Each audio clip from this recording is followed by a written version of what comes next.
Students, आज हम redemption के बारे में पढ़ने जा रहे हैं। तो रिडम्पशन मतलब होता है जब कंपनी की लाइफ में ही कंपनी अपने शेयर होल्डर जो कि इन्वेस्ट किया है जिन्होंने शेयर्स में, उनका पैसा उनको रिटर्न कर देती है। अब ये रिडम्पशन कंपनी कैसे करती है? रिडम्पशन मतलब एक लायबिलिटी हो जाती है, लेकिन यहाँ पर एक बात ध्यान रखिएगा, कभी भी इक्विटी शेयर्स या जनरल शेयर्स का रिडम्पशन नहीं होता है, ओनली प्रेफरेंशियल शेयर्स का रिडम्पशन होता है। वो भी किस टाइप के प्रेफरेंशियल शेयर का? जब वो रिडीमेबल हो।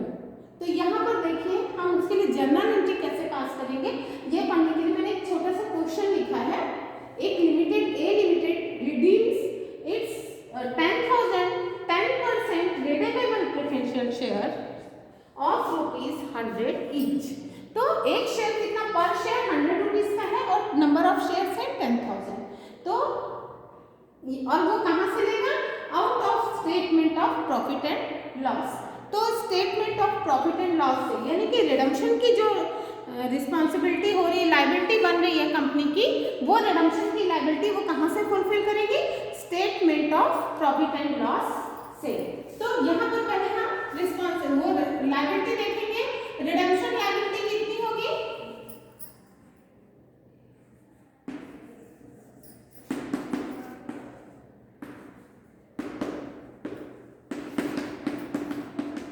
इक्वल टू होगा 10 नंबर ऑफ शेयर्स 10,000 इंटू 100, क्योंकि पर शेयर जो है 100 रुपीज का है। तो ये कितना हो जाएगा आपका?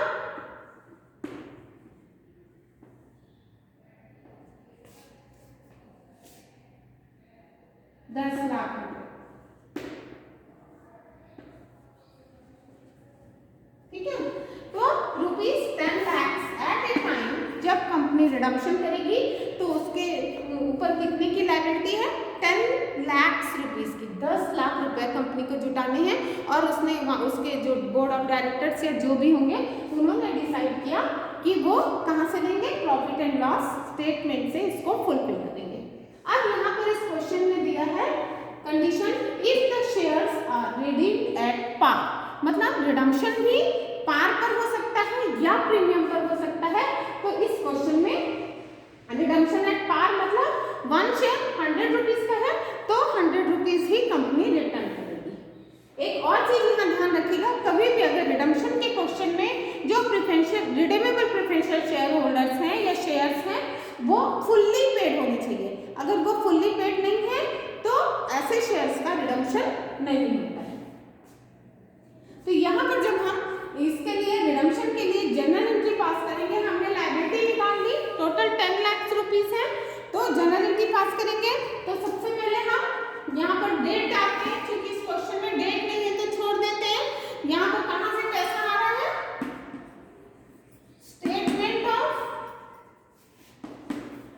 P&L, profit and loss statement. इसको हम क्या करेंगे? डेबिट करेंगे, यही से पैसा आएगा। और कितना पैसा आएगा? 10 लाख रुपीस। अब इस 10 लाख रुपीस को एक अकाउंट में ट्रांसफर करना पड़ेगा पहले, that is called redemption reserve account. Redemption reserve account में पहला जो कैपिटल रिडम्पशन रिजर्व अकाउंट है, यहाँ पर पैसे को ट्रांसफर करेंगे टू करेंगे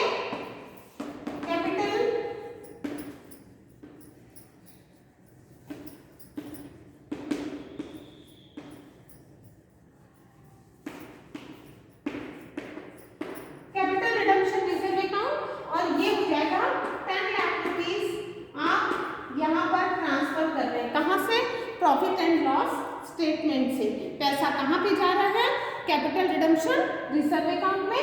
तो आप इसका नरेशन लिखेंगे, बीइंग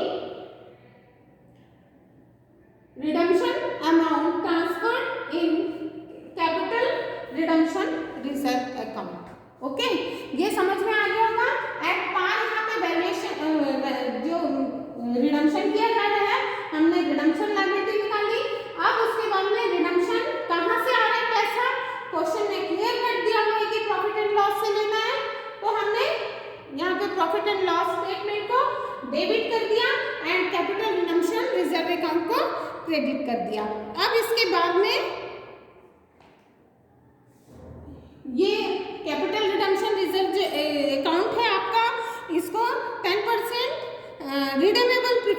शेयर कैपिटल अकाउंट, अब हम यहाँ पे लिख सकते हैं इसको 10%, क्वेश्चन में जो दिया है 10%।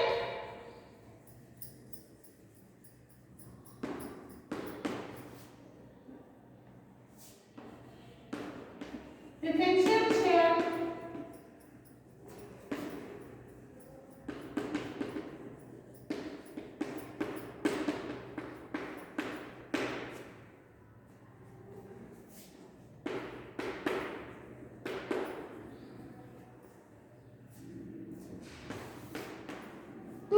किसके अकाउंट में ये पैसा ट्रांसफर होगा? शेयर होल्डर्स के अकाउंट में। तो टू शेयर होल्डर्स अकाउंट।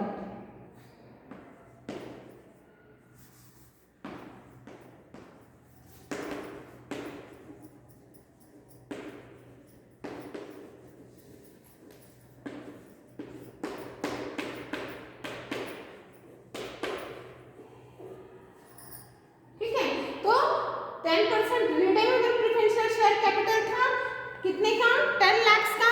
उसी का हमको क्या करना है? रिडम्पशन करना है। रिडम्पशन किसको होगा? मतलब मनी को रिटर्न करना है तो किसको करना पड़ेगा? To preferential share holders account. और यहाँ पर नरेशन आएगा बी रिडम्पशन मनी ड्यू। ये मनी अभी ड्यू है, अभी हम पेमेंट नहीं किए। पेमेंट जब करेंगे तो यहाँ पर हमको ये फर्स्ट एंट्री थी हमारी, उसके बाद में ये सेकेंड एंट्री हुई आपकी, एंड ये थर्ड एंट्री आएगी अपना रिटर्न। जब पेमेंट करेंगे तो बैंक अकाउंट को हम क्या करेंगे? डेबिट करेंगे। ठीक है, बैंक अकाउंट डेबिट होगा। और किसका अकाउंट? सॉरी, यहाँ पर जब हम ये ऐसा करेंगे तो बैंक अकाउंट को क्रेडिट करेंगे। और प्रेफरेंशियल शेयर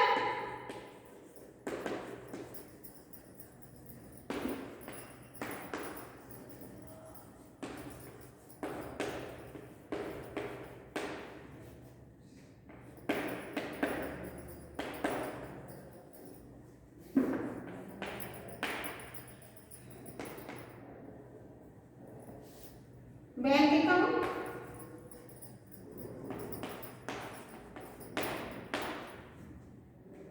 ये हो गया 10 लाख रुपीज। और नरेशन आएगा बी पेमेंट मेड या बी रिडम्पशन मेड।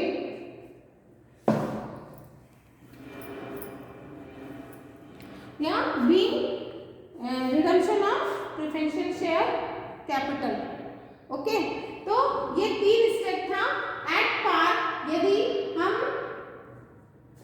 रिडम्पशन कर रहे हैं तो सबसे पहला स्टेप है कि आपको रिडम्पशन लायबिलिटी निकालना पड़ेगा कि कितनी रिडम्पशन लायबिलिटी होगी। उसके बाद में अगर क्वेश्चन में दिया है, यहाँ पर ये भी हो सकता है कि सारी amount profit and loss statement में ना हो, तो उसके लिए फिर जनरल रिजर्व से आ सकता है, या फिर कंपनी नए शेयर्स भी इशू करके रिडम्पशन कर सकती है। ठीक है, लेकिन इस क्वेश्चन के हिसाब से हमको सारा का सारा अमाउंट कहाँ से मिल जा रहा है? प्रॉफिट एंड लॉस अकाउंट से, प्रॉफिट एंड लॉस स्टेटमेंट से। तो वहां से 10 लाख रुपीज लाया।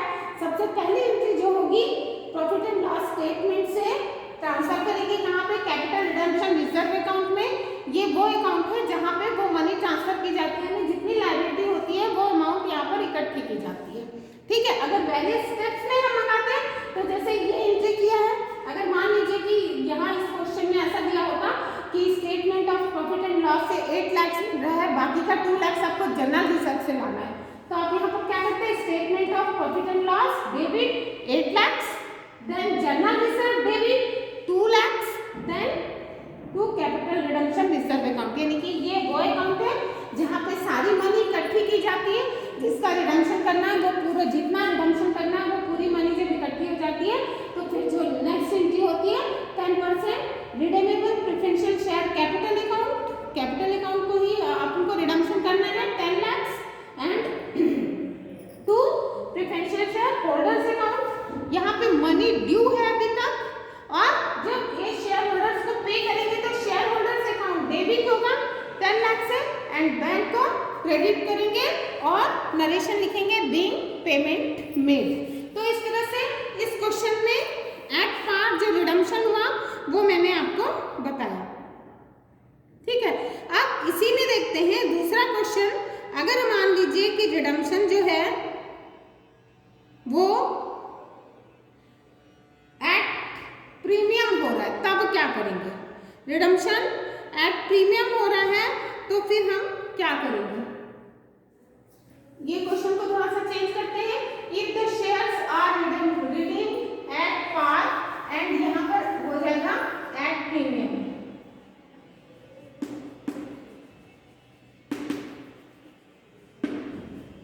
अब क्वेश्चन में देखें प्रीमियम कितने पे किया जाना है?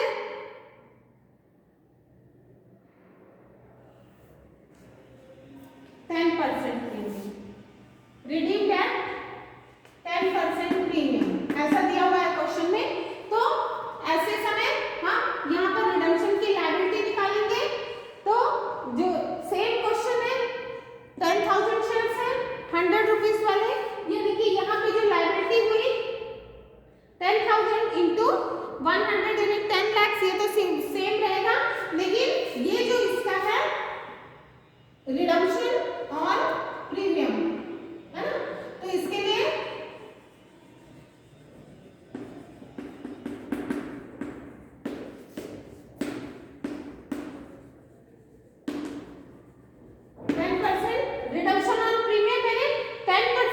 प्रीमियम है तो 10 लाख का 10% कितना हो गया?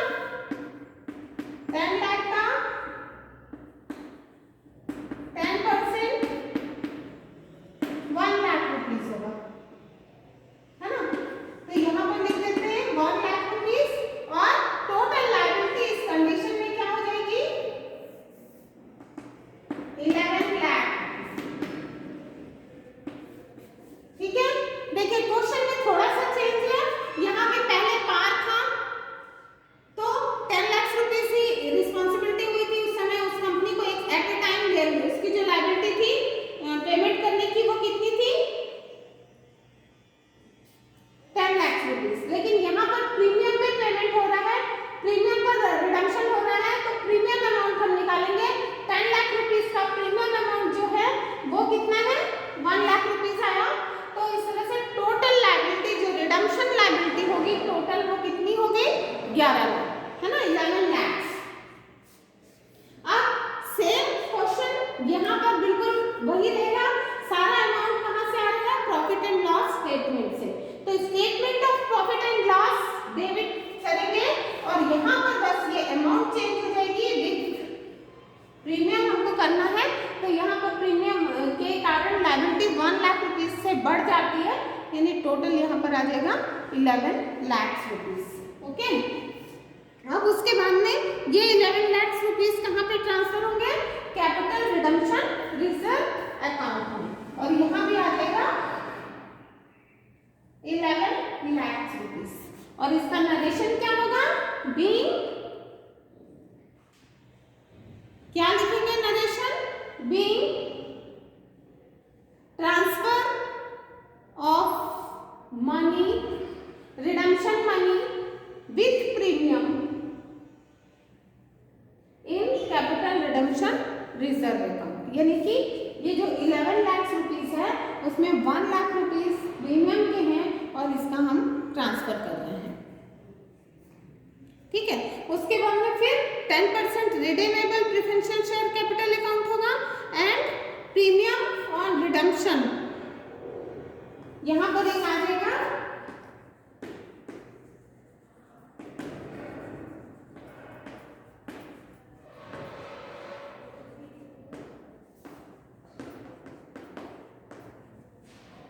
Premium on redemption. ये कितना आएगा? 1 लाख रुपीस यहाँ लिख देंगे। तो यहाँ पे तो प्रेफरेंशियल शेयर होल्डर्स के अकाउंट में कितना आ जाएगा? 11 लाख रुपीस। और नरेशन लिखेंगे being redemption money due with premium, या being redemption money due with 10% premium. यहाँ पे आप नरेशन लिखेंगे और देन जब पेमेंट करेंगे तो प्रेफरेंशियल शेयर होल्डर्स अकाउंट को डेबिट करेंगे, अमाउंट आएगा 11 लाख और बैंक को क्रेडिट करेंगे amount 11 lakh. Narration being payment of या being redemption of preferential shares with premium. ये लास्ट सेंटेंस होगी being payment of being redemption of preferential shares with premium. तो ये था रिडम्पशन का क्वेश्चन। नेक्स्ट थोड़ा सा जो एडवांस क्वेश्चन है उनको मैं बताऊंगी। ये एक सिंपल क्वेश्चन था, आपका कंसेप्ट क्लियर करने के लिए इसको मैंने ऐसे बताया कि at par and at premium, same question में मैंने आप लोग को बताया एट पार और एट प्रीमियम हम कैसे जनरल एंट्री करते हैं। ठीक है, तो नेक्स्ट वीडियो में मैं थोड़े से एडवांस क्वेश्चन लूंगी। Thank you very much.